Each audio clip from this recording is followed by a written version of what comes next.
أعوذ بالله من الشيطان الرجيم. بسم الله الرحمن الرحيم. والسماء ذات الرجع والأرض ذات الصدع إنه لقول فصل وما هو بالهزل إنهم يكيدون كيدا وأكيد كيدا فمهل الكافرين أمهلهم رويدا. صدق اللہ العظیم. سورۃ الطارق کی آیت نمبر 11 سے لے کے آیت نمبر 17 تک تلاوت کی، اور یہ سورہ طارق کی آخری آیات ہیں. والسماء ذات الرجع، اور مجھے قسم ہے آسمان کی جو کہ بارش برسانے والا ہے. والارض ذات الصدع، اور مجھے قسم ہے زمین کی جو کہ پھٹ جاتی ہے، یعنی بیج نکالنے کے لیے پھٹ جاتی ہے. انہ لقول فصل، یقین جانو کہ یہ جو قرآن ہے یہ فیصلہ کر دینے والا کلام ہے.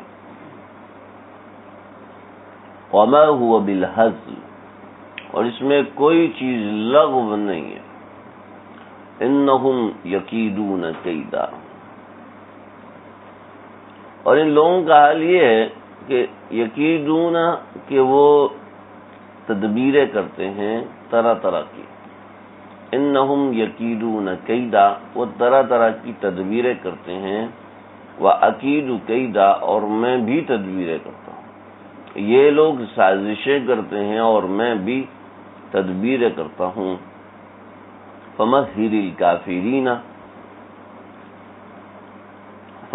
الْكَافِرِينَ، بس مہلت دیجئے کافروں کو. أَمْهِلْهُمْ رُوَيْدًا، ڈھیل دینے کی حد تک.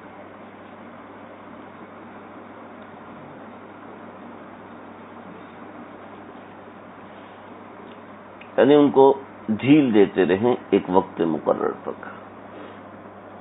یہ ان آیات کا خلاصہ ہے. والسماء ذات الرجع والارض ذات الصدع، مجھے قسم ہے آسمان کی جو کہ بارش برسانے والا ہے. والارض، اور زمین کی جو کہ پھٹ جانے والی ہے. انہ لقول فصل، کہ یہ فیصلہ کر دینے والا کلام ہے. وما هو بالهزل، اور یہ کوئی مذاق کی بات نہیں ہے. اللہ نے آسمان کی قسم کھائی. یہاں شروع میں نے ایک بات بیان کی تھی جو کہ غلط ہے. رجع کہتے ہیں گھومنے کو. تو میں چونکہ اس کی تفسیر نہیں دیکھا ہوا تھا تو میں یہ سمجھا کہ آسمان گھومنے والا آسمان. ذات الرجع، وہ آسمان کو موصوف اور ذات الرجع کو صفت مانا تو کہ موصوف صفت کا ترجمہ. یہ موصوف صفت کا ترجمہ نہیں ہے جی. اگر ہے تو یہ اس حساب سے نہیں ہے. موصوف صفت کا ترجمہ تو بنتا ہے لیکن اس حساب سے نہیں ہے جو میں سمجھ رہا تھا. یہ واو قسمی ہے. قسم آسمان کی ذات الرجع جو کہ بارش والا ہے. بارش والا ایک ترجمہ ہے، بعض حضرات نے دوسرا ترجمہ کیا. قسم آسمان کی جو کہ سورج والا ہے. قسم ہے آسمان کی جو کہ چاند والا ہے. قسم ہے آسمان کی جو کہ ستاروں والا ہے. تو اللہ رب العزت نے آسمان کی قسم کھائی ہے. ذات رجع سے مراد بارش ہے. تو بارش کو رجع اس لیے کہتے ہیں کہ بارش بھی جو کہ برس میں بار بار آتی ہے تو اس وجہ سے اس کو رجع کہہ دیا. ورنہ دیگر مفسرین نے اس سے سورج بھی مراد لیا، چاند بھی مراد لیا، ستارے بھی مراد لیے کہ چاند بھی بار بار آتے ہیں اور ستارے بھی بار بار آتے ہیں. والارض ذات الصدع، اور اس زمین کی قسم ہے جو کہ پھٹنے والی ہے. دیکھیں اللہ تعالیٰ نے زمین کو پھاڑنے کے لیے ایک کومپل بنا دی اور اللہ کا حکم ہوا تو اس کومپل نے زمین کو پھاڑ دیا. اس قدر نازک کومپل ہوتی ہے کہ اگر چڑیا چونچ مار دے تو وہ کومپل ختم ہو جاتی ہے، لیکن وہ اتنی نازک کونپل جو ہے وہ زمین کے اندر سے نکل آتی ہے، اتنی سخت زمین کے اندر سے. تو زمین کی قسم ہے جو کہ پھٹنے والی ہے ایک بیج کی وجہ سے. صدع کہتے ہیں بیج کی وجہ سے پھٹنا، یعنی ایسا پھٹنا کہ جس میں دوبارہ جڑنا نہ پایا جائے. ایک کسر بھی کہتے ہیں پھٹنے کو، ٹوٹنے کو. صدع کہتے ہیں وہ پھٹنا کہ جس کے بعد جوڑنا ممکن نہ ہو. جیسے صدع الزجاج، آئینے کا ٹوٹنا. آئینے کا ٹوٹنا یہ ایسا ٹوٹنا ہوتا ہے کہ آئینہ دوبارہ جڑ نہیں سکتا. لیکن دیوار، کسر الجدار، دیوار کا ٹوٹنا، اس کے لیے کسر کا لفظ استعمال ہوتا ہے. آئینے کے لیے صدع کا لفظ استعمال ہوتا ہے کہ صدع میں خاصیت ہے کہ وہ دوبارہ جڑ نہیں سکتا. تو یہ صدع کوئی خاص قسم کے پھٹنے کو کہتے ہیں، اور یہ ایسی پھٹن ہے جو کہ نیچے سے شروع ہوتی ہے اور اوپر سے اس کا ظہور ہوتا ہے، اور پھر وہ صدع پھیلتی جاتی ہے جیسے جیسے پودا پھیلتا جاتا ہے. انہ لقول فصل، یہ دو قسمیں اللہ نے کھائی ہیں، اور قسمیں کھانے کے بعد اللہ نے قرآن کے بارے میں فرمایا کہ انہ لقول فصل، یہ فیصلہ کن کلام ہے. وما هو بالحزن، ابھی بتا دو. اب لوگ دعا کریں، اس سے بات نہیں کرنی ہو رہی، منہ میں دانے بہت زیادہ ہو گئے، اور نہ یہ دانے نہ بولنے دیتے ہیں، نہ کھانے دیتے ہیں، نہ پینے دیتے ہیں. تو بہت تکلیف ہے. لیکن چونکہ قرآن کا درس ہے، میں نہیں چاہتا کہ ناغہ ہو. کچھ نہ کچھ برکت، اور تو پتہ نہیں قبول ہے یا نہیں ہے. دین کی بات سنا دینا، سن لینا، یہ اللہ کے ہاں بڑا مقبول ہے. جیسے ایسے ہوتا ہے نا کہ آدمی کہتا ہے کہ یار یہ تو بڑا خوبصورت ہے نا، یہ بڑا خوبصورت منظر ہے، بڑی خوبصورت گاڑی ہے، یہ بڑی خوبصورت گھڑی ہے، یہ موبائل بڑا خوبصورت ہے. اس تعریف کا مطلب یہ ہے کہ یہ بھی خوبصورت ہے اور بھی خوبصورت ہے نا. یہ پہاڑی بہت خوبصورت ہے، یہ منظر بہت خوبصورت ہے. لیکن بعض مرتبہ آدمی کہتا ہے کہ لاؤ یار اس جیسا منظر کوئی ہوگا، اس جیسی خوبصورتی کوئی ہے، لا کے دکھاؤ. اس جیسی آواز لا کے دکھاؤ. ناممکن ہے کوئی ایسا پڑھ سکے، ناممکن ہے کوئی ایسا گا سکے. تو یہ بات ہوتی ہے کہ جب آدمی کسی چیز کا حصر کر دیتا ہے، کسی چیز کو محدود کر دیتا ہے، چیلنج کر دیتا ہے کہ اس جیسے لے کر آؤ، کوئی ہے جو اس جیسا ہو. ایسا ہے نا، اللہ نے قرآن میں نماز کا حکم دیا، اقیموا الصلاۃ آتوا الزکاۃ، نماز پڑھو اچھا کام ہے، روزہ رکھو اچھا کام ہے، حج کرو بہت اچھا کام ہے، جہاد کرو بہت اچھا کام ہے، صدقہ خیرات کرو بہت اچھا کام ہے، جھوٹ سے بچو بہت اچھا کام ہے، غیبت سے بچو بہت اچھا کام ہے، دین پر چلو بہت اچھا کام ہے. لیکن جہاں پر اللہ رب العزت دین کی دعوت کو ذکر فرماتے ہیں، دین کے کسی کام کو ذکر فرماتے ہیں، تو اللہ فرماتے ہیں وَمَنْ أَحْسَنُ قَوْلًا مِّمَّنْ دَعَا إِلَى اللَّهِ، اس سے بڑھ کر کون بات کرے گا جو کہ اللہ کی طرف بلا رہا ہو. تو یہ بہت بڑا کام ہے جو ہم اس کو معمولی سمجھتے نا، بیان میں بیٹھا تو بیٹھا، نہیں تو نہیں بیٹھا تو کیا ہوا، دین کی محنت میں جڑا تو جڑا، نہیں جڑا تو کیا ہوا. یہ جس کو ہم کیا ہوا کہہ کے ٹھکرا رہے ہیں، اللہ اس کے لیے چیلنج کر رہے ہیں، لاؤ اس سے بڑھ کے کوئی اچھا کام لا سکتا ہے، اس سے بڑھ کے کوئی اچھی بات لا سکتا ہے جو کہ لیس لہ عوض ولا غرض، کہ اس میں کوئی عوض نہیں ہے، اس میں کوئی غرض نہیں ہے، اس میں کوئی لالچ نہیں ہے، اس میں کوئی آپس کا تعلق نہیں ہے، نہ ہماری پارٹنرشپ ہے. میرے حضرت فرماتے ہیں ہم جو دین کے نام پہ جمع ہے، کیا ہماری کوئی پارٹنرشپ ہے؟ کیا ہمارا کوئی لین دین ہے؟ کیا ہمارے ایک دوسرے سے پیسے پھنسے ہوئے ہیں؟ ایسا کچھ بھی نہیں ہے. صرف اللہ کے نام پہ جمع ہو رہے ہیں. اللہ کے نام پہ جمع ہونا اللہ کبھی بھی ضائع نہیں کرتا. اللہ کو اپنے نام سے بہت پیار ہے، اللہ کو اپنے نام سے بڑا تعلق ہے. دیکھنے نہیں، اللہ قرآن میں جہاں اپنا ذکر فرماتے ہیں هو اللہ الذی لا الہ، نماز کتنی اہم عبادت ہے، اقیموا الصلاۃ کہہ کے ختم کر دیا. زکات کے اوپر معیشت کا ایک بہت بڑا حصہ قائم ہے، تو آج اس زکات کے ختم کر دیا. اتنا بڑا نظام ہے اور حج اور عمرے کا، اتم الحج والعمرۃ للہ، یہ کہہ کے معاملہ ختم کر دیا. اور روزہ پورے 30 دن رکھنا ہے آپ کو، تو کتنے ایک رکوع کے اندر کچھ آیات ڈال دی جناب اس سے، یا ایھا الذین آمنوا کتب علیکم الصیام کما کتب علی الذین من قبلکم. یہ اللہ نے احکامات کو مختصر بیان کیا. حالانکہ قرآن تو ہے ہی کتاب قانون، میں بھی عرض کروں گا انہ لقول فصل کے اندر قرآن تو ہے ہی کتاب قانون، لیکن اللہ رب العزت نے اس میں جو قوانین اجمالاً ذکر فرمائے، اور جب اللہ اپنا ذکر فرماتے ہیں تو هو اللہ الذی لا الہ الا هو عالم الغیب والشہادۃ هو الرحمن الرحیم. بھئی آپ اگر ترجمہ نہیں سمجھتے لیکن اتنا بتا سکتے ہیں هو اللہ، اس سے کون مراد ہے؟ اللہ ہی مراد ہے نا. الذی لا الہ الا ہو، اس سے کون مراد ہے؟ لا الہ الا اللہ سے تو اللہ ہی مراد ہے. عالم الغیب اللہ ہے. هو الرحمن الرحیم، رحمان کون ہے؟ رحیم کون ہے؟ هو اللہ الخالق الباری المصور. یہ کون مراد ہے؟ اللہ رب العزت مراد ہیں.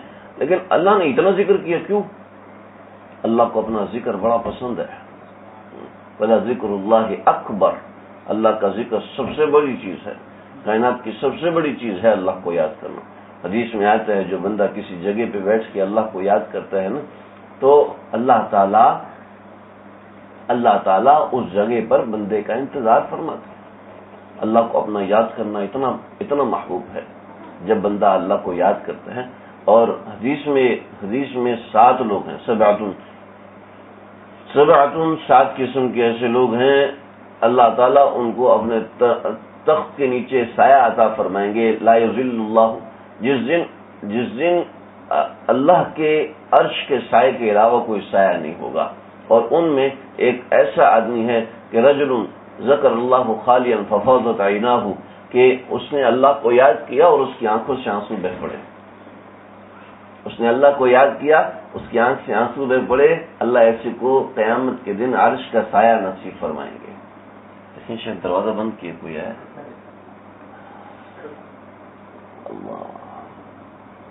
اللہ کو اپنا ذکر بہت پسند ہے. لہذا بھائی یہ جو اللہ کے نام کی مجلس ہے، قرآن کے نام کی مجلس ہے، اللہ کے ذکر کا معمول بنائیں. ایک وقت مقرر کریں. میرے بہت سے ساتھی، جی میں موٹر سائیکل پر ذکر کرتا ہوں، ٹھیک ہے آپ ذکر کرتے ہیں موٹر سائیکل پر، میں گاڑی میں بیٹھ کے ذکر کرتا ہوں، ٹھیک ہے گاڑی میں بیٹھ کے ذکر کرنا مجبوری ہے. لیکن جو آپ ایک جگہ متعین کر کے خوشبو لگا کے اہتمام کر کے اس وقت جب آپ اللہ کو یاد کریں گے، اس وقت کی کیفیت اور ہوگی. جس میں آتا ہے نا کہ اللہ تعالیٰ کو ذکر کتنا پسند ہے، اتنا پسند ہے کہ بندہ جب تنہا بیٹھ کے اللہ کو یاد کرتا ہے، اللہ بھی تنہا بیٹھ کے اس کو یاد کرتے ہیں. اگر کوئی چاہتا ہے کہ اللہ مجھے تنہائی میں یاد فرمائے، وہ تنہا ہو کہ اللہ کو یاد کرے. کیا اللہ اللہ سوچے میرا دل بھی کہہ رہا ہے، اور پہلے یہ سوچے کہ میرا دل کہہ رہا کہ نہیں کہہ رہا. اور جب دیکھے کہ دل کہہ رہا ہے تو آپ زبان بھی کہنا شروع کر دے اللہ اللہ اللہ اللہ، اور دل سے نکالے. دل سے نہیں، زبان سے تو بہت سے لوگ کر دیتے ہیں، زبان سے تو ڈرامہ کرنے والے بھی کر دیتے ہیں، ڈرامے باز لوگ بھی کر دیتے ہیں، دکھانے منگتے لوگ بھی کر دیتے ہیں زبان سے. وہ دل سے اللہ نہیں نکال رہے ہوتے. جب دل سے اللہ نکلتی ہے تو سارا وجود انسان کا ہل جاتا ہے. دل سے جب اللہ نکلے گی پھر گناہ کے تقاضے بھی کمزور پڑنے شروع ہو جاتے ہیں. دل سے جب اللہ نکلتا ہے تو روح مضبوط ہوتی ہے. محض زبان سے نکالنا کوئی کافی نہیں ہوتا. ہاں اس کی برکت اپنی جگہ ہے، اس کی برکت اپنی جگہ ایسی ہے. حضرت سلیمان علیہ السلام اپنے لشکر کے ساتھ جا رہے ہیں، 4000 سواریاں اس تخت پہ موجود ہیں، اور دائیں بائیں جنات نے تخت کو گھیرا ہوا ہے، اور پرندے اور ملکوت اور یہ ساری قوتیں دائیں بائیں آگے پیچھے موجود ہیں، اور یہ سارے کے سارے حضرت سلیمان علیہ السلام کے تخت کے ساتھ اڑے جا رہے ہیں. حضرت سلیمان کے اس تخت کی سرانائی کو دیکھا. جمبو جہاز جاتا ہے نا، کبھی یہاں سے بڑا جہاز گزرتا ہے تو کہ بھائی دیواریں ہلتی ہیں نا. میں تو بالکل ذیلی منزل پہ رہتا تھا نا، مجھے تو پتا ہے کیسے ہمارے چھت ڈلا ہوا تھا وہ لوہے کی ٹین کا، اور جب جمبو گزرتا تھا، اب تو جمبو بند ہو گئے پاکستان کی، جب جمبو گزرتا تو وہ جو ٹین کی چادر تھی نا باقاعدہ ہلا کرتی تھی. تو میں یہ سوچتا تھا یہ جمبو ایک چھوٹا سا جہاز ہے، اس کے اوپر 1000 بندہ آئے گا، 1000-1500 بندہ آ جائے گا. حضرت سلیمان علیہ السلام کے تخت کے اوپر تو 4000 آدمی ہوتا تھا. اور یہاں تو سیٹنگ ارینجمنٹ ہے نا، وہاں پہ تو تختوں کا ارینجمنٹ ہوا کرتا تھا، ایک تخت پہ ایک آدمی. ایک تخت ایک صوفے کے جتنا نہیں ہوتا، صوفے سے بھی بڑا ہوتا ہے. ایک تخت پہ ایک آدمی، اتنا بڑا تخت، اور وہ اڑتا تھا. حضرت سلیمان علیہ السلام کا تو اس کا کیا جاہو جلال ہوگا. چنانچہ اس نے دیکھا تھا، سبحان اللہ، یہ منہ سے نکلا، سبحان اللہ. حضرت سلیمان علیہ السلام نے فرمایا کہ تخت کو نیچے اتارو. تخت نیچے اترا، نیچے اتر کے وہ آدمی ڈر گیا کہ کیا ہوا. حضرت سلیمان نے فرمایا تو نے کچھ بولا تھا؟ وہ یاد نہیں کیا بولا تھا. تو میرے تخت کو دیکھ کے تیرے زبان سے کچھ نہ کچھ تو نکلا تھا. میں نے تو بس یہی کہتا رہا، سبحان اللہ، اللہ نے داؤد علیہ السلام کی اولاد کو کتنی بڑی شان عطا فرمائی ہے. میرے منہ پہ اس پہ سبحان اللہ نکل گیا تھا. فرمایا کہ میرا تخت جا رہا تھا، لیکن میں نے دیکھا کہ میرے تخت کے سامنے سے کوئی نورانی چیز اوپر آسمان کی طرف گئی. وہ تیرا یہ سبحان اللہ تھا، تیرا یہ سبحان اللہ تھا. اور یقین رکھنا میرا یہ تخت کبھی تباہ ہو جائے گا، ختم ہو جائے گا، لیکن یہ تیرا سبحان اللہ ہمیشہ باقی رہے گا، کیونکہ اس میں اللہ کا نام شامل ہے. اب ذرا سمجھیں، یہ سبحان اللہ عبادت اور ذکر نہیں ہے. یہ سبحان اللہ جو ہے نا، اس کی حقیقت ہے کلمات فجائیہ. ان کو کلمات فجائیہ کہتے ہیں. کلمات فجائیہ کوئی کلمات نہیں ہوتے. جیسے میں زیر کو تو یہ اس کو پکڑوں نا، آواز نکلے گی نا. کیا ہوا جو منہ سے نکلا ان کے؟ تو یہ کیا ہوا جو کلمہ ہے نا، یہ کلمہ فجائیہ ہے. اس کو کلمہ جو بغیر سوچے سمجھے نکلے، یہ او نکلتے ہیں، اس او کو کہتے ہیں کلمہ فجائیہ. ان کلمات فجائیہ کا کوئی اجر اور ثواب نہیں ہوتا. لیکن جب کلمہ فجائیہ اللہ کی طرف سے، اللہ کے نام سے نکل جائے تو اللہ اس کو بھی باقی رکھتا ہے. جب کلمہ فجائیہ زبان سے اچانک نکلا وہ جملہ اللہ تعالیٰ سنبھال کے رکھتے ہیں. تو آپ مجھے بتائیں، جو بیٹھ کے اللہ کا ذکر کرے گا، اس کو اہتمام سے ادا کرے گا، اس پر توجہ دے گا اور دل کی گہرائی سے اس کے نام کے اس کو سوچے گا، تو کیا اللہ تعالیٰ ایسے کے ذکر کو بیکار جانے دیں گے؟ میں نے استاد جی سے پوچھا، حضرت مفتی غلام محمد صاحب دعوت برکات ان سے، اللہ ان کو اجر عظیم عطا فرمایا. میں نے استاد جی سے پوچھا، استاد جی ڈر لگتا ہے کہ بعض مرتبہ ایسے نہ ہو جائے کہ انسان انتقال کے وقت اس سے اس کا ایمان چھین لیا جائے. ایسا نہ ہو کہ اس سے انتقال کے وقت اس کا ایمان چھین لیا جائے. بہت ڈر لگتا ہے کہ ساری زندگی محنت کرتے رہے. فرمایا میاں اللہ کی غیرت گوارا نہیں کرے گی کہ ساری زندگی اس کا نام لیا اور پھر مرتے وقت وہ اپنا نام چھین لے. ایسا نہیں ہو سکتا. اس کا نام بڑا اعلیٰ ہے، اس کو اپنے نام سے بڑی محبت ہے. خیر میں بہت دور نکل گیا. والسماء ذات الرجع والارض ذات الصدع. اللہ تعالیٰ اتنی بڑی چیزوں کی قسمیں کھا رہے ہیں. آسمان کی قسمیں کھا رہے ہیں، زمین کی قسمیں کھا رہے ہیں. بعض مفسرین نے لکھا ہے کہ ان کی قسمیں کھانے کا مقصد یہ ہے کہ جیسے آسمان واضح ہے، جیسے زمین واضح ہے، ایسے یوم تبلی السرائر، ایسے ہی ہمارے جو سرائر ہیں، جو پوشیدہ گناہ ہیں، قیامت کے روز واضح کر دیے جائیں گے. اللہ ہم سب کی حفاظت فرمائے. تفصیل میں سنا چکا ہوں کہ الا من تاب، جو شخص توبہ کرے تو اور الگ معاملہ ہے. انہ لقول فصل. یہ جو قرآن ہے لقول فصل، یہ فیصلہ کرنے والا کلام ہے، یہ فیصلہ کرنے والی بات ہے. قرآن مجید اس زمانے میں بھی فیصلہ تھا اور آج کے زمانے میں بھی فیصلہ ہے. میں صرف ان دو چیزوں پر روشنی ڈالوں گا، ورنہ یہ ایک ایسی چیز ہے جس کے اوپر 2-3 گھنٹے بھی بات کی جا سکتی ہے، بلکہ 2-3 دن بھی بات کی جا سکتی ہے. علماء نے اس موضوع پر کتابیں لکھی ہیں. ہم نے اس موضوع کو صرف اتنا سمجھنا ہے کہ قرآن کی عظمت دل میں اتر جائے. اللہ میرے دل میں، ہم سب کے دلوں میں قرآن کی عظمت ڈالے. کہنے والے تو بہت ہوتے ہیں. انہ لقول فصل، یہ قرآن فیصلہ کن کلام ہے. فیصلہ کن کلام کیسے ہے؟ قرآن مجید نے ایسے دلائل دیے ہیں جو آنکھوں سے نظر آتے ہیں، ایسے دلائل ذکر فرمائے ہیں اللہ نے اپنے وجود کے، جن کا کوئی شخص انکار نہیں کر سکتا، شرط یہ ہے کہ وہ عاقل ہو، سمجھدار ہو۔ جیسے کہ فرعون نے خدائی کا دعویٰ کیا، حامان نے خدائی کا دعویٰ کیا، ایسے بہت سے اور لوگوں نے خدائی کا دعویٰ کیا کہ ہم خدا ہیں، لیکن انہوں نے کسی انسان کو پیدا کرنے کا دعویٰ نہیں کیا۔ صرف اللہ ہے کہ جس نے دعویٰ کیا، انا خلقناکم من ذکر وانثى وجعلناکم شعوبا وقبائل لتعارفوا ان اکرمکم عند اللہ اتقاکم۔ صرف اللہ نے دعویٰ کیا کہ میں نے تم کو پیدا کیا، صرف اللہ کا دعویٰ ہے اور کسی معبود کا دعویٰ نہیں، کوئی معبود باطل کا دعویٰ نہیں ہے۔ اور دنیا کا قانون ہے کہ جب کسی چیز کا کوئی مدعی نہ ہو تو جو مدعی واحد ہوتا ہے اس کو وہ چیز دے دی جاتی ہے۔ یہ قانون ہے کہ نہیں دنیا کے اندر؟ کوئی پلاٹ ہے، کوئی زمین ہے، کوئی جگہ ہے، جو لوگ اس کے اوپر قبضے کرتے ہیں وہ ایسے کرتے ہیں کہ اخباروں میں اشتہار دیتے کہ میرا پلاٹ ہے، اگر کوئی مدعی ہے تو آ جائے، اور کوئی مدعی نہیں آتا تو وہ عدالت سے لکھوا لیتا ہے، اور جب مدعی صاحب کو بعد میں پتہ چلتا ہے کہ یار یہ تو میرا تھا تو وہ بیچارہ پریشان ہوتا ہے۔ اس طریقے سے فراڈ ہوتے ہیں دنیا کے اندر۔ اللہ رب العزت نے تو ہزاروں لاکھوں سالوں سے دعویٰ کیا ہے کہ یہ دنیا کا بنانے والا میں ہوں، اور پھر نمرود سے حضرت ابراہیم علیہ السلام کا جو مناظرہ ہوا تھا، اور وہ یہی ہوا تھا، حضرت ابراہیم علیہ السلام نے کہا کہ میرا رب تو مارتا بھی اور زندہ بھی کرتا ہے، تو اس نے نمرود کہنے لگا کہ میں بھی مارتا ہوں، میں بھی زندہ کرتا ہوں، یہ دیکھو یہ آدمی ہے، اس کو کل آزاد کر دینا ہے، تو اور یہ آدمی ہے، اس کو سزائے موت دینی ہے، جس کو سزائے موت دینی میں اس کو آزاد کر دیا، اور جس کو آزاد کرنا اس کو میں نے مار دیا، تو میرے ہاتھ میں مارنا ہوا۔ اور حضرت ابراہیم سمجھ گئے کہ یہ الو ہے، مزید لوگوں پہ ظلم کرے گا، چنانچہ بھئی اس کو آپ نے کیسے مارا؟ اس کے اوپر تو آپ نے ظلم کر دیا، اور جس نے ظلم کیا تو اس کو اپنے چھوڑ دیا، اور سمجھ لیں کہ آپ نے اس کو زندہ کر دیا۔ ایک ظاہری شکل کو آپ حقیقت سمجھے بیٹھے ہو۔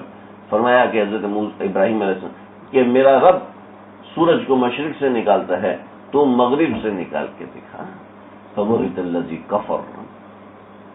بعض اکابرین نے سوال کیا کہ اگر وہ نمرود کہتا سورج کو مشرق سے میں نکالتا ہوں، مغرب سے تیرا خدا نکال کے دکھا دے، تو جواب دیا ہے کہ حضرت ابراہیم علیہ السلام کی نبوت ایسی ہے، بے شمار کرامتیں ہیں، بے شمار معجزات ہیں، اور ان میں سے ایک بات یہ بھی ہو جاتی کہ اللہ رب العزت اس دن سورج کو مغرب سے نکال کے دکھاتا۔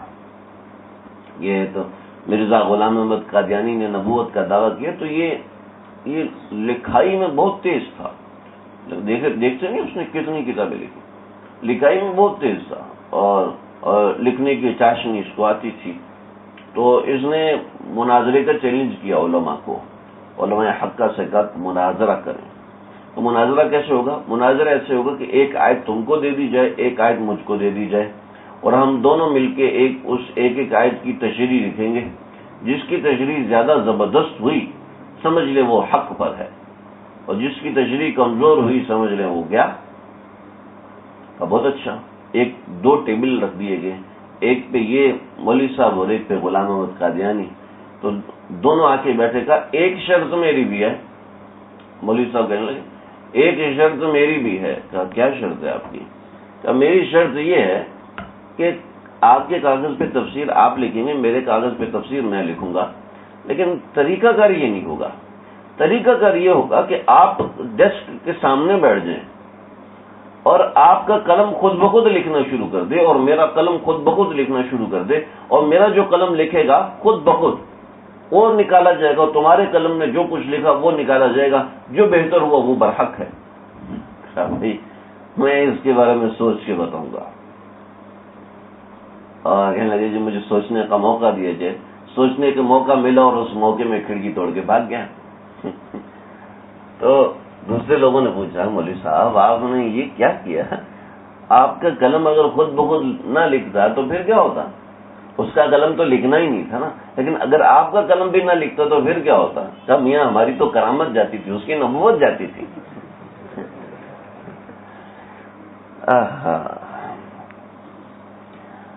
اللہ نے قرآن میں ایسے دلائل دیے، ایک دلیل دنیا کو چیلنج کیا، مچھر کا پر بنا کے دکھاؤ، کوئی بنا سکا؟ کہ بھائی کسی مردے میں جان ڈال کے دکھاؤ، کوئی ڈال سکا؟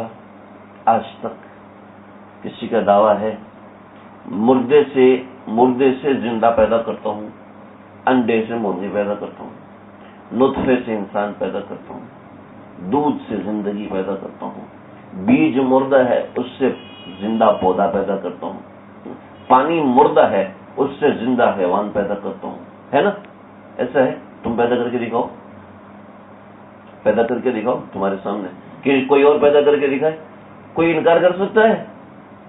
فالق الاصباح وجعل اللیل سکنا، رات کو میں نے سکون کا بنایا پوری دنیا میں۔ حضرت شیخ الاسلام حضرت مفتی تقی عثمانی صاحب دامت برکاتہم فرماتے ہیں، سمجھ میں آ رہا ہے نا بھائی؟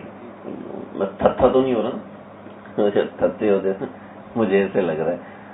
حضرت مفتی اعظم حضرت شیخ الاسلام مفتی تقی عثمانی صاحب دامت برکاتہم فرماتے ہیں کہ ساری دنیا کے انسانوں، جانوروں، پرندوں نے مل کر کوئی کانٹریکٹ نہیں کیا کہ ہم رات کو سویا کریں گے، دن کو جاگا کریں گے، ہے نا؟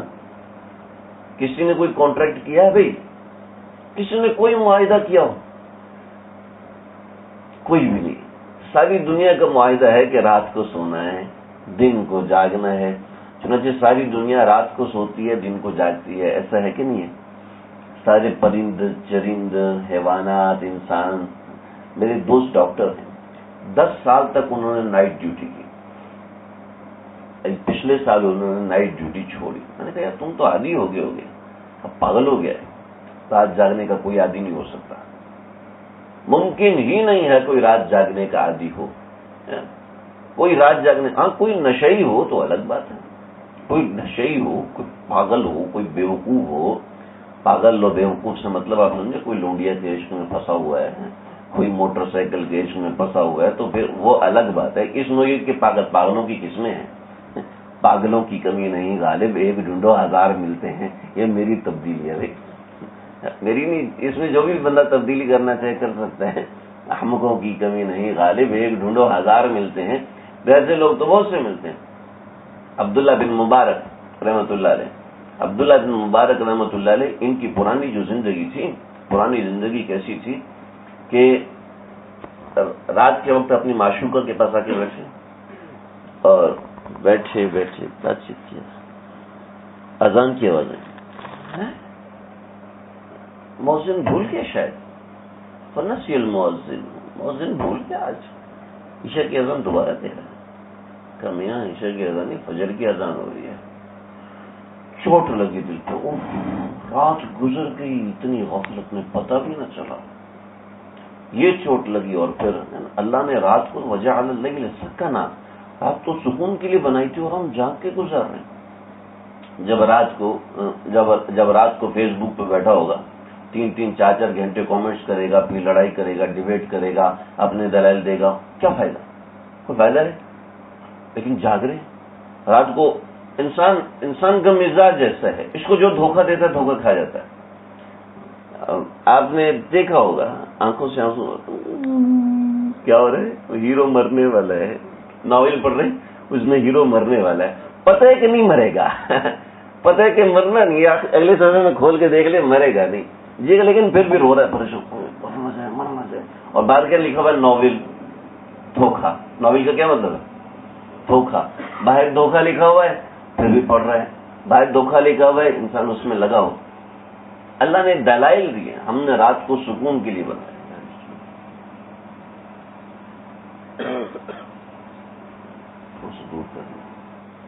رات کو ہم نے سکون کے لیے بنایا اور دن کو ہم نے کام کے لیے بنایا ہے۔ ساری دنیا اس کو مانتی ہے کہ نہیں مانتی؟ اور چند ایک احمق لوگوں کے پیچھے چل کے تو ہم ساری دنیا کا قانون نہیں توڑ سکتے۔ آپ ایک کانٹریکٹ کریں، اس شہر کے اندر، اس علاقے کے اندر، اس گاؤں کے اندر، اس کالونی کے اندر نہیں، اس گلی کے اندر، گلی والے ہمارا کیا، اپنے گھر کے اندر کر لو کہ صرف ایک ہفتہ ہم دن کو جاگیں گے، دن کو سویا کریں گے، رات کو جاگا کریں گے۔ کوئی کر سکتا ہے؟ یقین کیجئے کوئی نہیں کر سکتا۔ کوئی ایک گھر کے اندر ایسا نظام نہیں بنا سکتا، گھر کے اندر دوسروں کی زندگی کو ایسے تبدیل نہیں کر سکتا۔ اللہ نے رات کو آرام کے لیے بنایا، دن کو کام کے لیے بنایا۔ ساری دنیا کو ماننا پڑتا ہے اور اللہ نے قرآن میں دعویٰ کیا وَجَعَلَ اللَّيْلَ لِبَاسًا وَجَعَلْنَا النَّهَارَ مَعَاشًا، دن کو معیشت ہے، اس وقت امریکہ میں صبح ہے، دوپہر کا وقت ہے، کیا ہم اپنا کاروبار امریکہ کے پیچھے، ہم نے اتوار کا دن تو امریکہ کے پیچھے کر دیا کہ جی ہمارا ان سے بزنس ہے، لیکن رات کو کبھی دن کیا ان کے پیچھے نہیں کر سکتے. ہاں 2-4 بندے رکھ دیں گے، جی آپ کی نائٹ شفٹ ہے آپ کرو، اسی تو سونا ہے، ہم تو سوئیں گے بھی، ہم تو نہیں جاگ سکتے. یہ ایک دلیل ہے. میں بہت آسان الفاظ میں بتا رہا ہوں، جو مشکل دلائل ہیں، جو مشکل قسم کی باتیں ہیں وہ میں آپ کے سامنے ذکر نہیں کر رہا ہوں. ایک ایک چیز، ایک ایک قرآن کی ایک حرف کو آج تک کوئی انکار نہیں کر سکا. ایک حرف کو، ایک حرف، ایک نقطہ. ایک حجاج بن یوسف جب اعراب لگوا رہے تھے، بعضوں نے کہا حجاج تھا، بعضوں نے کہا کوئی اور تھا، بہرحال حضرت علی کا کوئی شاگرد تھا. تو بہرحال حجاج بن یوسف کے پاس جو لوگ جب اعراب لگانے کا کام آیا تو جس بستی کے اندر سے وہ لوگ گزرے تھے، حضرت خضر علیہ السلام اور حضرت موسیٰ علیہ السلام، حضرت خضر علیہ السلام اور حضرت موسیٰ علیہ السلام ایک بستی سے گزرے تھے، اور بڑا لمبا واقعہ ہے، کبھی سناؤں گا انشاءاللہ. تو یہ گزرے تھے ایک بستی سے، اور بستی والوں سے کہا تھا ہمیں کھانا دے دو. تو قرآن میں لفظ ہے فَأَبَوْا أَن يُضَيِّفُوهُمَا، فَأَبَوْا أَن يُضَيِّفُوهُمَا. فَأَبَوْا الف کے اوپر زبر ہے، با کے اوپر زبر ہے، ٹھیک ہے. فَأَبَوْا أَن يُضَيِّفُوا، ابو کا مطلب ہے ریفیوز کر دینا، انکار کر دینا، نہیں جی جاؤ جاؤ جاؤ. اور ابو کا مطلب ہے اقرار کر لینا. ابو لک بنعمتی کا، چھٹے کلمے میں آتا ہے ابو لک بنعمتی کا، کہ ہم اعتراف کرتے ہیں آپ کی نعمتوں کا. تو ابو کا مطلب ہے اقرار کر لینا، اور ابو کا مطلب ہے انکار کر دینا. تو یہ لوگ آئے حجاج کے پاس، کہنے لگے یار ایسا کر دو، آپ جتنا پیسہ چاہتے ہو لے لو، آپ جب قرآن پہ اعراب لگا رہے ہو تو فَأَبَوْا کو فَأَبُو کر دو. فَأَبُوا أَن يُضَيِّفُوا، انہوں نے اقرار کیا کہ ہم آپ کی میزبانی کریں گے. تو قرآن میں تو یہ نا فَأَبَوْا أَن يُضَيِّفُوهُمَا، ان بستی والوں نے کہا جاؤ جاؤ جاؤ، ہم تمہیں کھانا نہیں کھلاتے. اور قرآن میں آپ صرف ایک پیش کر دیں، زبر کو پیش کر دیجئے، فَأَبُو کر دیجئے، تاکہ ہماری بستی جو ہے بدنام نہ ہو. کہ آپ کی ایک زبر جاتی ہے، ہماری پوری بستی جاتی ہے، آپ برائے مہربانی آپ یہ مہربانی کرو ہمارے.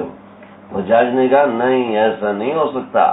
بعض علماء نے لکھا ہے کہ 2-3 وجوہات ہیں جس کی وجہ سے ہم امید کرتے ہیں کہ اللہ حجاج کو بھی معاف کر دیں گے. مرتے وقت اس کی ماں نے کہا حجاج تو کتنا ظالم تھا، آج تم مر رہے ہو، تیرے سارے جسم کے اندر کیڑے دوڑ رہے ہیں، حجاج کی کتنی تکلیف میں تو نے بڑے ظلم کیے.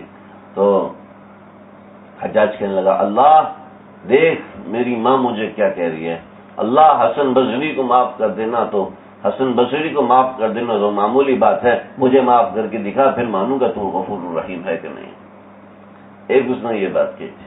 اور دوسرا اس نے قرآن کو بیچا نہیں، قرآن کے ایک لفظ کو نہیں بیچا کروڑوں کے عوض بھی، اس نے قرآن کے ایک نقطے کو، ایک زبر کو پیش کے عوض نہیں بیچا.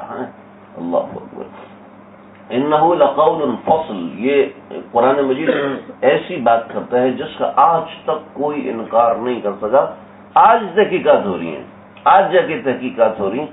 تو یوم ننجیک ببدنک فالیوم ننجیک ببدنک لتکون، ہم تمہارے جسم کو نجات دے دیں گے. فرعون کے جسم کو نجات دے دی، پانی سے نکال دیا. فرعون کا جسم پانی میں رہا، پھر اس کا جسم نکالا گیا. بعض روایتوں میں کہ اسی وقت نکال دیا، بعض روایتوں میں کئی برسوں کے بعد نکال دیا.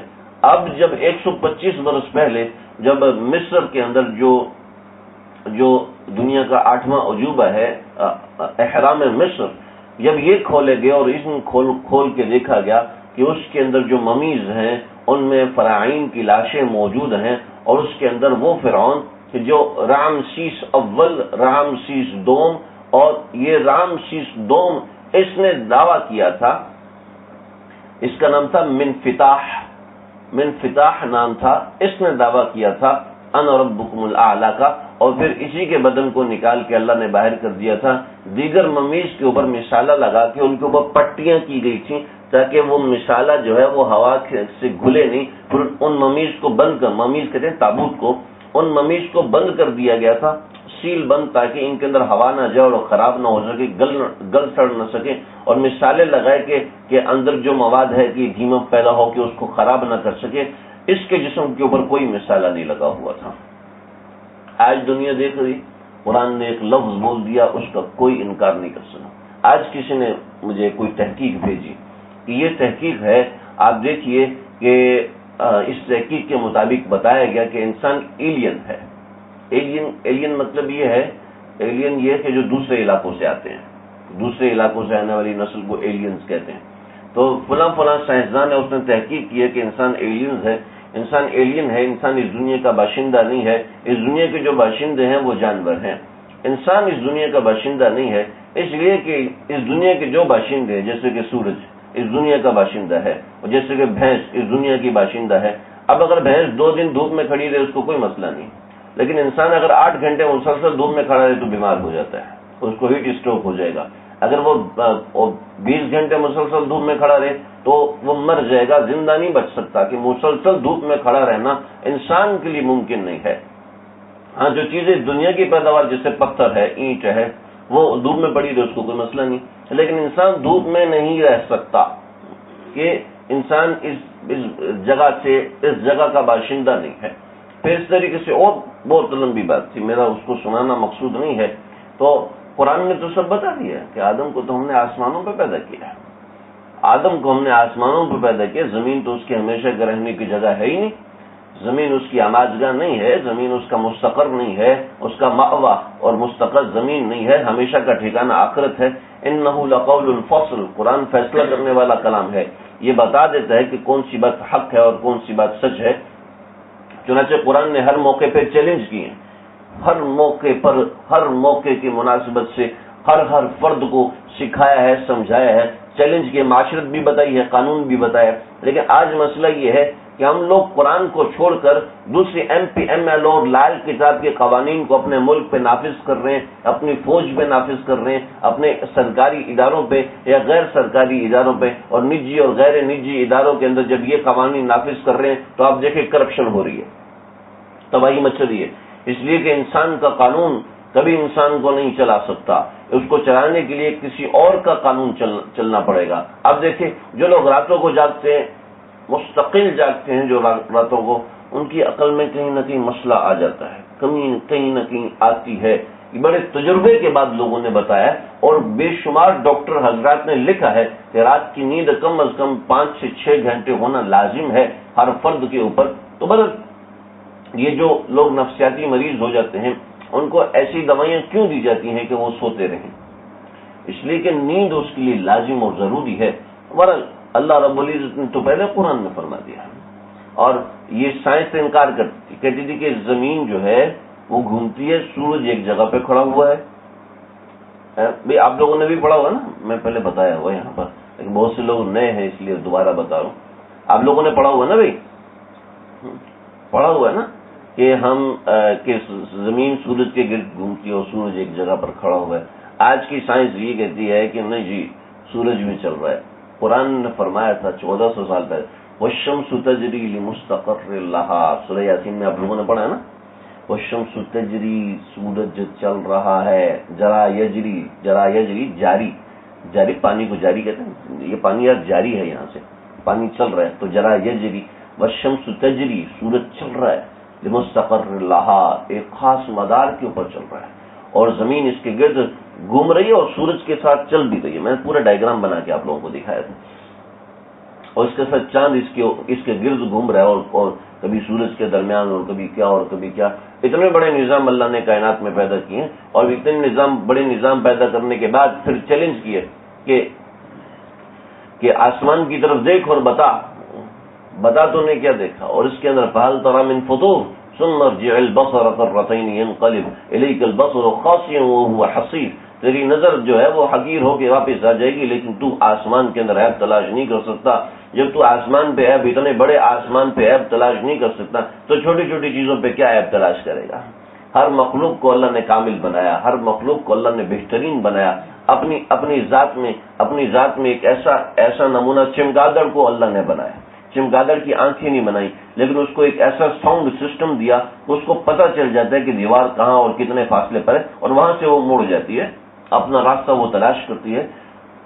انہ لقول فصل، اللہ نے قرآن میں تو صرف ایک دو چیز، میں تو اتنا جانتا بھی نہیں ہوں، کوئی اتنا نہیں، مجھے اس موضوع پر مواد دیکھنے کا موقع ملا ہے، اللہ نے قرآن کو محکم کتاب بنایا، محکم فیصلہ کرنے والی کتاب بنایا، اور ہم لوگ جب دوسروں کے قوانین کو لیتے ہیں تو ہمارے قوانین کے اندر آپ دیکھیں کہ پاکستان میں آج تک امن امان قائم نہیں ہو سکا بھی کہ بھئی کتنے وزیر اعظم گزر چکے ہیں، گن سکتے ہیں ہم، 50-60 سے اوپر وزیر اعظم گزر چکے ہیں، نگران الگ اور پھر دیگر حکمران کتنے، اس علاقے میں بھی کوئی نہ کوئی حکمران تو ہے نا، لیکن اس کے باوجود یہاں پر لوگ پریشان کیوں ہیں؟ پانی کی وجہ سے پریشان ہیں، بجلی کی وجہ سے پریشان ہیں، اور یہ تو بیسک نیڈز ہیں، بنیادی ضروریات، اس کے علاوہ اور بھی بے شمار چیزیں، ایجوکیشن کی وجہ سے کوئی مطمئن ہے بھائی؟ بے شمار لوگ ہیں جو دوسرے علاقوں میں اپنے بچوں کو پڑھنے بھیجتے ہیں، اگر ماڈل کالونی والا تو کسی دوسری جگہ پر بھیجتا ہے، حالانکہ انگریز کا قانون بھی تو یہ ہے کہ ہر علاقے میں اسکول ہونا چاہیے، چنانچہ انگریز نے اسکول بنایا ہوا ہے، ہاں ایک اسکول ہمارا بنا ہوا ہے، ایک بنیادی اسکول، وہاں کون اپنے بچوں کو پڑھاتا ہے؟ کوئی نہیں، کہ ضروریات تو علاقے میں میسر ہونی چاہیے، اب آپ ضروریات پوری کرنے کے لیے باہر جاتے ہیں، اور پرائیویٹ اداروں میں لوگ اپنے بچوں کو ڈال رہے ہیں، اور سارے لوگ، اکثر لوگ پرائیویٹ نوکریاں کر رہے ہیں، کتنے لوگ ہیں جو گورنمنٹ کی نوکری کر رہے ہیں؟ اس لیے کہ جو قانون بنا ہے وہ قانون اللہ کا بنایا ہوا نہیں ہے، یہ قانون اپنے ہاتھ کا بنا ہوا ہے، چنانچہ ہمارے کتنی پرسنٹیج ہے جو کہ اپنی نوعیت کا کام کرتی ہے؟ پاکستان کا صرف 20 سے 30% طبقہ جو سرکار کے ساتھ چلتا ہے، باقی سب طبقہ اپنے کندھوں پہ چل رہا ہے۔ بھئی پرائیویٹ ہسپتال میں کوئی بھی نہیں آتا، سب لوگ گورنمنٹ ہسپتالوں میں جاتے ہیں۔ بتائیے، جتنی آبادی ہے اس حساب سے پرائیویٹ ہسپتال بھی کم پڑ رہے ہیں۔ اگر اسلامی نظام ہوتا، اگر اسلامی نظام طرز ہوتا اور قرآن کو رہنما مانا جاتا، تو قرآن کو رہنما ماننے کے اندر آپ کو بتاتا ہوں کہ ہندوستان کی ایک بستی کے اندر 100 شفا خانے ہوا کرتے تھے، 100 شفا خانے ہوا کرتے تھے، اور 1000 مکتب ہوا کرتے تھے جس میں ایسی تعلیم ہوا کرتی تھی کہ باہر کے ممالک کے بچے یہاں پر آ کے پڑھا کرتے تھے۔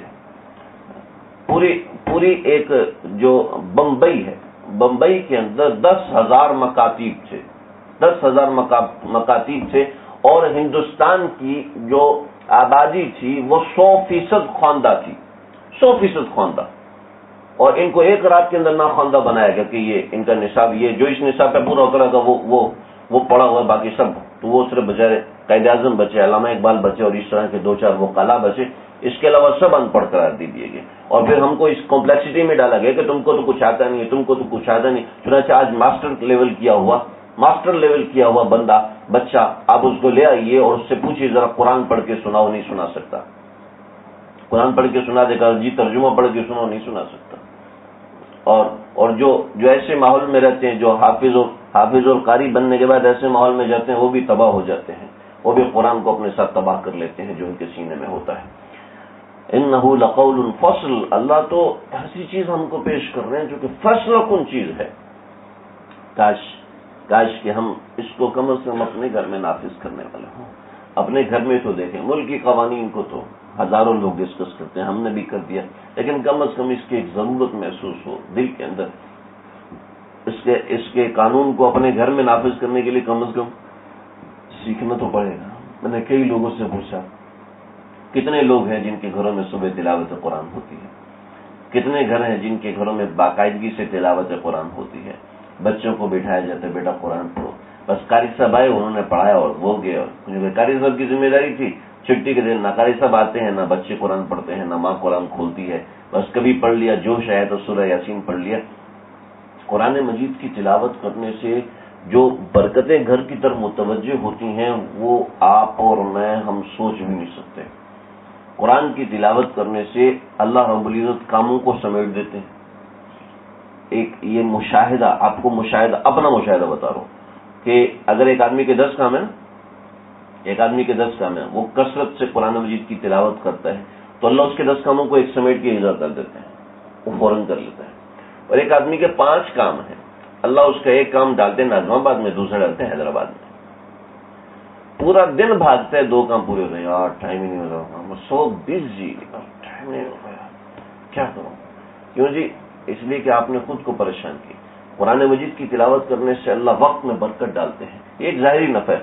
فضائل قرآن کا مطالعہ کیجیے. حضرت شیخ الحدیث حضرت مولانا زکریا صاحب رحمۃ اللہ علیہ کی میں آپ لوگوں کو چیلنج کرتا ہوں، آپ فضائل قرآن کا مطالعہ کریں اور پھر آپ لوگوں کے گھر میں قرآن کی تلاوت نہ ہو، ایسا ممکن ہی نہیں. کوئی سچے دل سے اس کتاب کو مطالعہ کرے، صرف 4-5 صفحات مطالعہ کر لیں، زیادہ جی بولی صاحب پوری کتاب پڑھنا مشکل ہے، 4-5 صفحات مطالعہ کر لیں، پھر دیکھیں قرآن پڑھنے کا شوق پیدا ہوتا ہے. ہمارے ہاں شوق ہی نہیں ہے، کیونکہ ہمارے نہ اسکولوں میں شوق دلایا جاتا ہے، نہ مدرسوں میں شوق دلایا جاتا ہے. مدرسوں میں جی اپنا سبق پکا کرو، سبق پکا، سر جو سبق ہے وہ پکا کرو، اور اسکولوں کے اندر تو ویسے ہی چلو اس سے غفلت ہے. انہ لقول فصل، تو قرآن فیصلہ کن کلام ہے. اس سے میں نے اور بھی دلائل ذکر کرنے تھے، بس وما ہوا بالحزل. اور اس کے اندر جو وعیدیں آتی ہیں، جو عاد اور سمود کے قصے آتے ہیں، میں بڑی تفصیل سے سنا چکا ہوں کہ قوموں کی 3 قسمیں گزری ہیں. تو وما ہوا بالحزل یہ کوئی مستی مزاح کی باتیں نہیں ہیں، بلکہ ان کے آثار نظر آتے ہیں، ان کے آثار آپ دیکھ سکتے ہیں، آج بھی اس کی تصویریں ملتی ہیں. انہم یکیدون کیدا، یہ لوگ سازشیں کرتے ہیں. وَأَكِيدُ کیدا، اور میں بھی تدبیر کرتا ہوں. یہ لوگ تدبیر کرتے ہیں اور اللہ بھی تدبیر کرتے ہیں. یہ لوگ سازشیں کرتے ہیں اسلام کو گرانے کی، اور اللہ ان کو نہیں گراتا. کیوں؟ اس لیے کہ اللہ تدبیر کر رہے ہیں. کیا تدبیر کر رہے ہیں؟ کہ اللہ ان کو ڈھیل دے رہے ہیں، جانے دو. آپ دیکھتے ہیں جو بھی بندہ ظالم ہوتا ہے اس کی عمر لمبی ہوتی ہے عام طور پر. یہ مشاہدہ ہے آپ کا. میرے حضرت شیخ دامت برکاتہم نے فرمایا، حضرت نے حضرت والا سے سنا ہوگا، حضرت شیخ نے فرمایا کہ جو ظالم قسم کے لوگ ہوتے ہیں، اس زمانے میں بھی جو ظالم قسم کے لوگ ہیں ان کی عمریں زیادہ جلدی مرتے ہی نہیں ہیں بیچارے گا نا. کیوں؟ اس لیے کہ نا ایک آدمی ایک جگہ سیلاب آیا، ایک بستی میں سیلاب، سارے لوگ بھاگ رہے ہیں، توڑ رہے ہیں، بھاگ رہے ہیں. ایک آدمی مزدور تھا، اس نے اپنا ایک جوڑا پوٹلی میں باندھا اور پوٹلی میں لے کے کندھے پہ رکھا اور درخت پہ چڑھ کے بیٹھ گیا. کہتا ہے غریبی کا مزہ تو آج آیا ہے. سارے بھاگ رہے ہوں، میں مطمئن بیٹھوں، میرا کچھ ہی نہیں جو ڈوبے گا. تو جس نے جتنا دل لگایا ہوتا ہے نا، اس کو دل نکالنے میں اتنی تکلیف ہوتی ہے، اس کو اتنی پریشانی ہوتی ہے. جس کے پاس شیخ فرید الدین عطار رحمۃ اللہ علیہ جو جذب ہوئے، وہ کیسے جذب ہوئے؟ میں دنیا کی دولت کمانے کی نفی نہیں کر رہا. شیخ فرید الدین عطار رحمۃ اللہ علیہ کی جو عطر کی دکان تھی، اس میں 6000 شیشیاں تھیں، 6000 قسم کی خوشبوئیں تھیں. 6000 بہت بڑا عدد ہے. بہت سب سے کوفہ کے بغداد کے جو سب سے بڑے تاجر تھے شیخ فرید الدین عطار. کہا بھائی اتنی شیشیوں میں تو نے اپنی جان ڈالی ہوئی ہے، اتنی محنت ان کے اوپر کرتا ہے، تیری جان کیسے نکلے گی؟ تو نے تو ساری محبت ان میں تقسیم کر دی. جا میری جان ایسی نکلے، تیری کیسے نکلے گی؟ میری کیسے نکلے گی؟ ابھی بتاتا ہوں. ایک جگہ پر لیٹے، چادر اوڑھ لی، کہا میری جان تو ایسے نکلے گی. اچھا ٹھیک ہے، اٹھ جا، ڈرامہ نہیں کرا. اٹھ نہیں رہا، باہر نکلے، اس کی چادر ڈائی، نیچے انتقال ہو چکا تھا. ایسی چوٹ لگی کہ میری محبت تو واقعی اس دکان سے ہے.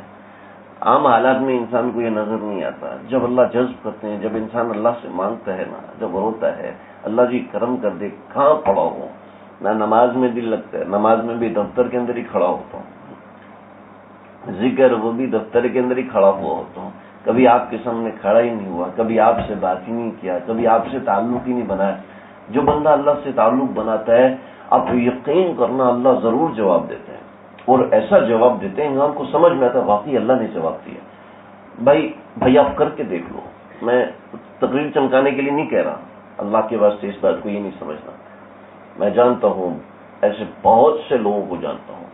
اپنے ایک مولوی صاحب کا قصہ میں سناتا ہوتا ہوں، آج پھر سناتا ہوں، دل چاہ رہا ہے.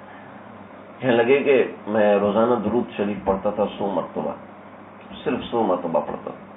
کہنے لگے کہ مجھے ایک دن تھکن تھی تو میں 10 دفعہ کر کے سو گیا کہ تھوڑا سا پڑھوں گا. کہنے لگا وہ میرا معمول تھا 1 سال سے. صبح میں فجر کی نماز پڑھی تو فجر کی نماز پڑھ کے میں بیٹھا ہوا تھا، بیٹھے کیونکہ رات دیر سے سویا تھا تو بیٹھے جیسے آنکھ لگ گئی. مجھے کسی بندے نے یہاں دھکا جھنجھوڑا. یہ کیا ہوا؟ میں ابو بکر صدیق ہوں، مجھے اللہ کے نبی نے بھیجا، فرمایا تیری تسبیح نہیں پہنچی آج. میں نے سر نیچے کیا، دیکھا تو بندہ ہی نہیں، پوری مسجد میں کوئی بندہ نہیں. بڑی مسجد ہے، 1 سیکنڈ کے اندر کوئی بندہ غائب ہو گیا. پھر مجھے خیال ہے کہ اس نے کہا کیا ہے، اتنی بڑی بات. میں تو یقین کرنا، میں بے دھیانی سے مجھے بتاتے ہوئے تو وہ آبدیدہ ہو گئے، رونا شروع ہو گیا. میں تو بے دھیانی سے بس ایسے ہی چلتے بیٹھے صلی اللہ علیہ وسلم صلی اللہ علیہ وسلم ایسے پڑھ لیتا تھا. مجھے کیا پتا وہاں انتظار ہو رہا ہوتا ہے. اللہ انتظار کرتے ہیں اپنے بندے کی دعا. حدیث میں آتا ہے کہ منزل الذی، کوئی بندہ ایسا ہے قرع بابی، جس نے میرے دروازے کو بجایا اور میں نے اس کو جواب نہیں دیا. کوئی ایسا ہے جو کھڑا ہو جائے، اللہ قیامت کے دن اعلان فرمائیں گے کون ایسا ہے جس نے میرا دروازہ بجایا اور میں نے اس کو جواب نہ دیا. آقا تو ایسے ہیں بھائی. اللہ ان کافروں کو مہلت دیتے ہیں. وَلَا تَحْسَبَنَّ اللَّهَ غَافِلًا عَمَّا يَعْمَلُ الظَّالِمُونَ. آپ کیا سمجھتے ہیں؟ وَلَا تَحْسَبَنَّ اللَّهَ غَافِلًا، اللہ کو غافل نہ سمجھو. یہ جو مسلمانوں پر ظلم ہو رہا ہے تو اللہ کو غافل نہ سمجھو. عَمَّا يَعْمَلُ الظَّالِمُونَ إِنَّمَا يُؤَخِّرُهُمْ لِيَوْمٍ تَشْخَصُ فِيهِ الْأَبْصَارُ. اللہ ان کو ڈھیل مہلت دیتے ہیں، دیتے جا رہے ہیں. تشخص فیہ الابصار، جس دن آنکھیں ایسے پھیلیں گی کان تک پہنچ جائیں گی. یعنی ایسے حیرت سے ان کی آنکھیں پھٹیں گی کہ وہ کانوں تک پہنچ جائیں. تشخص فیہ کہ آنکھیں کھنچ کے پیچھے تک چلی جانا، اس کو تشخص فیہ الابصار کہ آنکھیں پھٹ جائیں حیرت کی وجہ سے. تو اللہ تعالیٰ انما یؤخرہم، یہی مضمون ہے فمہل الکافرین امہلہم رویدا، کہ ہم بھی ان کو مہلت دیتے ہیں. اے نبی آپ بھی ان کے لیے بد دعا نہیں کیجیے گا، آپ بھی ان کو مہلت دیں، شاید کہ ان کو ہدایت ہو جائے یا پھر ان کے لیے عذاب مہین تیار ہو. اللہ تعالیٰ ہم کو، آپ کو، ہم سب کو سمجھنے کی، عمل کرنے کی توفیق عطا فرمائے، قرآن سے تعلق رکھنے والا بنائے. میں نے ایک بات کہہ دی، دوسری بات رہ گئی. انہ لقول الفصل کے اندر یہ ابتدا کے حوالے سے فیصلہ کن کتاب، آج کے حوالے سے کیسے فیصلہ کن کتاب ہے. میں نے پورا اس کا ایک نقشہ بنانا تھا لیکن میں نہیں بنا سکا. آپ کو انشاءاللہ سمجھانے کی کوشش کرتا ہوں. ہمارے پاس جو بات پہنچتی ہے وہ 3 طریقوں سے پہنچتی ہے. جو پہلے لوگوں سے آج تک جو بات پہنچی وہ 3 طرح سے پہنچتی ہے. ایک ایسی بات پہنچتی ہے جو کہ ہر زمانے میں اتنے لوگوں نے سنائی کہ جن کو جھوٹ پر جمع کرنا ممکن نہ ہو. جیسے کہ اذان. اذان آپ ایک جگہ سنتے ہیں یا پھر سب جگہ سنتے ہیں؟ سب جگہ سنتے ہیں. جیسے ہمارے ایک خان صاحب حج پہ گئے، کہتے ہیں یار ہم حج پہ گیا، یا وہاں سب چیز جو ہے وہ عربی میں ہوتا ہے، صرف اذان پشتو میں ہوتا ہے. اور اذان کو سمجھتا تھا یہ پشتو میں ہو رہی ہے. اللہ بھائی، ان باتوں سے کوئی پٹھانوں کو یہ نہ سمجھے کہ ہم پٹھانوں کو حقیر سمجھتے ہیں. ہمارے ملک کا سب سے پڑھا لکھا، سب سے زیادہ پڑھا لکھا جو انسان ہے، جس کو ہم سب کھڑے ہو کے سلوٹ کرتے ہیں، وہ ڈاکٹر عبدالقدیر خان ہے. وہ ہمارا ایک محسن ہے، ہمارے ملک کا سب سے پڑھا لکھا آدمی ہے، جس نے اس ملک کو ایسی طاقت بنایا. تو اس لیے کوئی یہ نہ سمجھے کہ کسی خان کو حقیر سمجھتے ہیں، اللہ معاف فرمائے. تو ہمارے تک جو جیسے اذان پہنچی ہے کہ اذان سب جگہ ایک ہی اذان ہوتی ہے، ایسا ہے نا. ہم نہیں کہہ سکتے یار یہ اذان جو غلط ہے، یہ اذان ٹھیک ہے، پتہ نہیں اذان ٹھیک ہے یا نہیں ہے. اس لیے کہ ہر زمانے میں اس کو نقل کرنے والے اتنے لوگ ہیں جن کو جھوٹ پہ جمع کرنا ممکن ہی نہیں. جن کو کہا جائے آپ یہاں سے برطانیہ چلے جائیں، وہاں پر بھی اذان پشتو میں ہوگی، انگریزی میں ہوگی، عربی میں ہوگی. جو اذان کے کلمات یہاں پہ کہے جاتے ہیں وہی وہاں پر کہے جاتے ہیں. ہاں کچھ لوگوں نے اوپر نیچے کر دیا، وہ الگ بات ہے، لیکن اذان تو اپنی جگہ پر قائم ہے نا. اذان اپنی، کسی صاحب نے مجھ سے سوال کیا کہ بریلوی کی اذان کا جواب دینا جائز ہے. میں نے کہا اذان وہ کافروں والی دیتے ہیں، مسلمانوں والی دیتے ہیں. کیسی بات کر رہے ہیں؟ اتنا تعصب ہو گئے. جب وہ مسلمانوں والی اذان دے رہا ہے تو پھر آپ اذان کا جواب دو، آگے پیچھے جو چیزیں لگاتے ہیں آپ اس کا جواب نہ دو. تو بہرحال اذان جیسے ہے ایسے ہی نماز کو کوئی انکار کر سکتا ہے؟ اس سے قطع نظر کے قرآن میں آئی ہے، نماز کا کوئی انکار نہیں کر سکتا. ٹھیک ہے، اس لیے کہ ایک ایسے طبقے نے اس کو سنایا ہے جس کا جھوٹ پر جمع ہونا ممکن ہی نہیں ہے. یہاں کے لوگ جھوٹ پہ جمع ہو گئے، ہندوستان کے لوگ. آپ ہندوستان سے باہر چلے جائیں، وہاں کے لوگ بھی نماز پڑھتے ہیں. ٹھیک ہے، اچھا یہاں کے لوگ کعبۃ اللہ جاتے ہیں، برطانیہ کے لوگ کہیں اور جاتے ہیں حج کرنے کے لیے، وہ بھی کعبۃ اللہ جاتے ہیں. ان چیزوں کو ایسا کہتے ہیں جو ہر زمانے میں ہزاروں لوگ ہیں. ٹھیک ہے، یہ ایک طریقے سے پہنچنا ہے.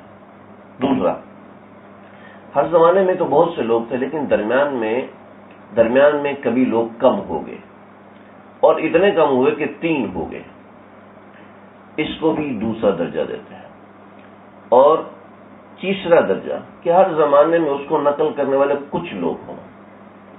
جیسے کہ بہت سی حدیثیں ہیں آپ نہیں جانتے، مجھے پتہ ہے. بہت سی باتیں آپ جانتے ہیں، مجھے نہیں پتا. ایسے ہے نا، بہت سی ایسی باتیں ہیں. تو یہ 3 قسم کی چیزیں ہوگی. ایک تو وہ باتیں جو کہ ہمیشہ مستند رہی. دوسری وہ باتیں ہمیشہ تو رہی لیکن درمیان میں کہیں نہ کہیں گڑبڑ آئی، درمیان میں بہت سی باتیں ہوئی. اور تیسری کے درمیان صرف چند لوگوں کو، جیسے طب کی باتیں صرف ڈاکٹر کو پتا ہوں گی، مجھے نہیں پتا. حدیث کی باتیں مجھے پتا ہوں گی، آپ سب کو نہیں پتا. حدیث کے فن کا معاملہ آپ کو نہیں پتا ہوگا، صرف ایک آدمی جانتا ہوگا، 2 آدمی یعنی کہ مخصوص لوگ جانتے ہیں. جو قرآن ہم تک پہنچے پہلے درجے سے نہیں پہنچا، دوسرے درجے سے. جو سب سے اول میں نے ذکر کیا کہ ہر زمانے میں اس کو لاکھوں کروڑوں لوگوں نے ذکر کیا ہے. قرآن یہ ایسی کتاب ہے کہ ہر زمانے میں اس قرآن کو ایسے ہی پڑھا جاتا رہا ہے جیسے آج ہم پڑھ رہے ہیں. انہ لقول الفصل، یہ ایک فیصلہ کن بات ہے کہ جیسے اس زمانے میں تھی آج بھی ویسے ہی ہے. آج ہم ایسے پڑھتے ہیں، اللہ کے نبی بھی ایسے ہی پڑھا کرتے تھے. اللہ کے نبی بھی انہی الفاظ کی تلاوت فرمایا کرتے تھے جن الفاظ کی تلاوت ہم کر رہے ہیں. اس کو لکھنے میں اور تدوین جو قرآن کی میں بالکل پہلے درس میں تفصیل سنا چکا ہوں، وہ الگ چیزیں ہیں. تو یہ قرآن آج بھی ہمارے پاس محکم ہے. پہلے زمانے میں بھی محکم تھی اور درمیان کے ہر زمانے میں محکم رہی. اللہ سمجھنے کی، عمل کرنے کی توفیق عطا فرمائے. عائشہ نوی جوڑوں کا درد ہے، عمر 11 سال 6. مجھ سے دعا ہے، وہ آپ لکھوا لیجئے گا یا واٹس ایپ پہ لے لیجئے گا، میں بھیج دوں. ماموں کا انتقال ہو گیا، اللہ تعالیٰ مغفرت عظیم فرمائے، جنت الفردوس میں اعلیٰ مقام عطا. کب انتقال ہو؟ کب؟ ٹھیک ہے جی. بسم اللہ الرحمن الرحیم. اللهم ربنا تقبل منا انك انت السميع العليم وتب علينا انك انت التواب الرحيم. اے دونوں جہانوں کے پروردگار، میرے اور ہم سب کے گناہوں کو معاف فرما دیجیے.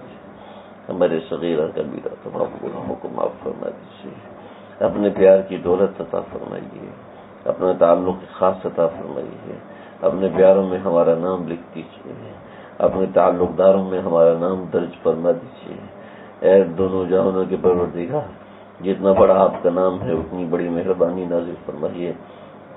اپنی کبریائی اور اپنی شان کے مطابق اللہ ہم سب کو اپنا تعلق عطا فرما دیجیے. ہمارے گناہوں کو معاف فرما دیجیے. صغیرہ گناہوں کو معاف کر دیجیے، کبیرہ گناہوں کو معاف کر دیجیے. جو جان کر کیے وہ بھی معاف کر دیجیے، جو انجانے میں کیے وہ بھی معاف کر دیجیے. اے اللہ، جو دن میں کیے وہ بھی معاف کر دیجیے، جو رات میں کیے وہ بھی معاف کر دیجیے. معاف کرنے سے آپ کا کیا جاتا ہے، لیکن تیرے بندوں کا کام بن جائے گا. اے مالک، ہم سب کے حال پر رحم فرمائیے، ہم سب کو اپنا تعلق خاص دے دیجیے. اے اللہ، یہاں پہ آنے والوں میں سے کسی کو بھی محروم نہ فرمائیے. ہر آنے والے کو اپنا پیارا بنا دیجیے، ہر آنے والے کو اپنا خاص بنا دیجیے. یہاں آنے والے تمام لوگوں کے ذہن میں جو جائز حاجات ہیں، اللہ جی سب کی جائز حاجات کو پورا فرمائیے، سب کی جائز حاجات کو پورا فرمائیے، سب کی بگڑی بنا دیجیے. اور ہم سب کو اپنا تعلق خاص نصیب فرمائیے. آج اپنے مشاق میں ہم سب کا نام لکھ دیجیے. آقا صلی اللہ علیہ وسلم کے دربار میں جب رجسٹر پیش ہو تو ہم سب کا نام بھی ہو کہ ہم نے ان کا ذکر کیا، ان پہ نازل ہوئے قرآن کا ذکر کیا، ان کو اس قرآن کے دستور کو اپنی زندگی میں لانے کا عزم کیا، ارادہ کیا. اے اللہ، ہم سب کو معاف فرما دیجیے. ہم سب کی جملہ مقاصد حسنہ پورے فرمائیے. ہمارے جو لوگ بیمار ہیں سب کو صحت کلی عطا فرمائیے. ہمارے نعمان بھائی کے بیٹے عبداللہ حسن کو صحت کلی عطا فرمائیے، صحت کاملہ عاجلہ مستمرہ عطا فرمائیے. ہمارے آصف بھائی کو درین صالح اولاد سے نواز دیجیے. ہمارے عدنان بھائی کے ماموں کا انتقال ہو گیا. اے اللہ، اپنی جوار رحمت میں جگہ عطا فرمائیے، جنت الفردوس میں اعلیٰ مقام عطا فرمائیے. بغیر حساب کتاب کے معاملہ فرمائیے، حساب کتاب سے مبرہ فرما کر اپنے قرب کے اندر خاص مقام عطا فرمائیے. جنت الفردوس کے اعلیٰ ترین مقامات میں سے مقام عطا فرمائیے، اس قرآن کے درس میں ان کو حصہ عطا فرمائیے، اس کا ثواب ان کو ایصال کرتے ہیں، یا اللہ اس کی برکت سے ان کی مغفرت فرمائیے، اس قرآن کے درس کو اپنی بارگاہ میں قبول فرمائیے۔ اے اللہ ہمارے ڈاکٹر خالد صاحب نے دعاؤں کا کہا ہے، اللہ جی ان کی جملہ مقاصد حسنہ پورے فرمائیے۔ ہمارے خالد بھائی ان کے کاروبار کے اندر پریشانی ہے، اللہ پریشانی کو دور فرمائیے، غیب سے رزق کے دروازے کھول دیجیے، غیب سے روزی کے دروازے اللہ کھول دیجیے۔ اے اللہ ان کے بچوں کو صحت کلیہ عطا فرمائیے، ان کے والد والدہ کو صحت کاملہ عاجلہ مستمرہ عطا فرمائیے۔ اللهم ربنا تقبل منا انك انت السميع العليم وتب علينا انك انت التواب الرحيم، وصلى الله تعالى على خير خلقه محمد وعلى اله وصحبه اجمعين۔